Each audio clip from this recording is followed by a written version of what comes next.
Okay, magandang umaga sa inyo mga kapwa-mechanic. May share ako sa inyo sa mga hindi nakakaalam ng timing ng Cummins 6BT.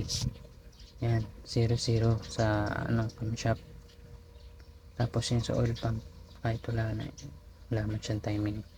Kasi ito, pag nagta-timing kayo, bago kayo maghigpit na nut sa injection pump, dapat nakalak ito. Yan o. Yan, yung ano na yan, pinapasukan yan, may pinapasukan yan na dito, butas na maliit, sakto lang dun sa papasok nyo yan dyan, tapos ilalak nyo ng pansamantala. Yan, lalak nyo yan, nailak nyo na yan, okay na yan. Tapos yan yung butas na sinasabi ko. Tapos ito sa injection pump, yan yung sinasangatan style lock.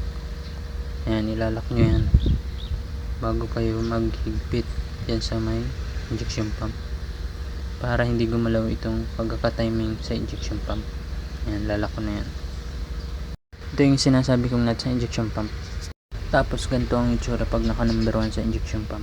Ito nga yung sinasangatan ng style lock.